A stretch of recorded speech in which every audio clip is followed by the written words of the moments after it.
Television had long been a dream of inventors. Serious attempts to build a television system started over 100 years before even the name was invented.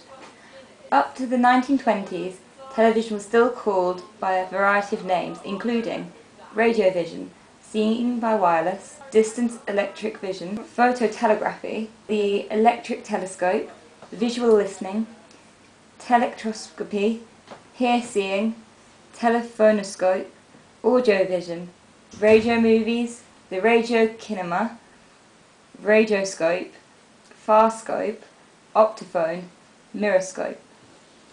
By the mid-1930s, inventors and companies were working on the television in 11 different countries. Many of these pioneers had no success. A few, however, were able to produce silhouette pictures and were hailed as the inventors of television within their own countries.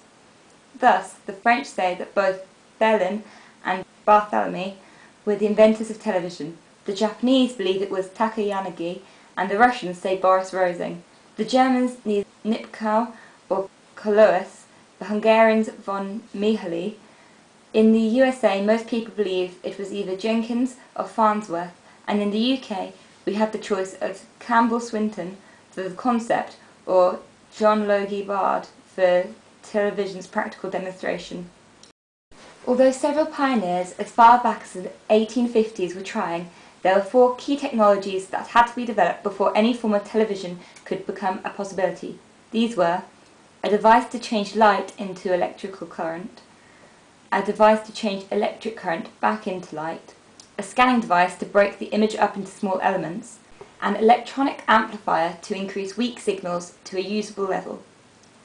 The first of 4 key inventions happened in 1873, when a telegraph operator discovered that light affected the electrical resistance of selenium. It was soon realized that it was possible to change light into electricity using a selenium photocell. The next key invention came in 1884, when Paul Nipkow in Germany invented a disc with a single spiral of holes in it as a method of mechanical scanning for television. Although he was never able to build a working system, the Nipkow disc was later used by several TV pioneers as the basis for their own television systems. What was needed now was some device to turn an electric current back into light. A conventional light bulb was unsuitable because it could not vary its brightness fast enough to produce a TV image. The neon lamp was developed by Georges Claude in France in 1902 and was used by many early television pioneers. The last invention in the chain came in 1906, when Leda Frost in the USA invented the amplion, making it possible to amplify the weak video signals created by selenium photocells. Nearly 10 years would pass before this amplifier was improved enough for television. The most important breakthrough had happened earlier in 1897, when Karl Braun in Germany invented the cathode ray tube. The Braun tube, although unstable for use in television at the time, would become the most important television display device of the next century. So by 1922, all the key elements were in place for the invention of television, and inventors around the world sensed that success was within reach. Many of them had well-equipped laboratories and sufficient funds to staff and equipment. It is therefore surprising that success was snatched by a most unlikely figure. John Logie Bard, born in 1888 near Glasgow, was a true inventor. At the age of 34, he already had a string of business ventures behind him. He had narrowly failed to invent processes for the manufacture of industrial diamonds and the air-sole shoe. Other experiments ranged from a disastrous homemade hemorrhoid cream to a rustless glass razor, with which he had badly cut himself before abandoning the project. But he had some successes, and with the capital left over from the sales of his socks and soap businesses, he rented modest premises and set about his experiments in television. At the heart of his system was the large spring disc invented by Paul Nipkow in 1883.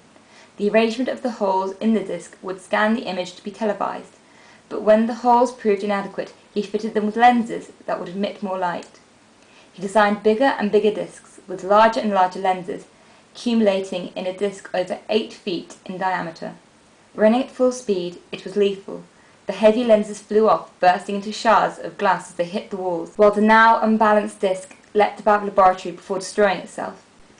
Bayer had continued his experiments and was able by early 1925 to mount a simple demonstration to the public. Baird's breakthrough came on the 2nd of October 1925, when he produced a recognisable image, complete with shades of grey.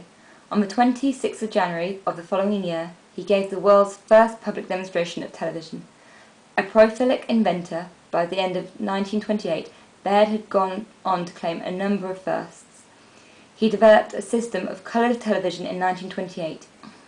He continued to be fascinated by colour television, and in the 30s and 40s demonstrated colour pictures that were of outstanding quality.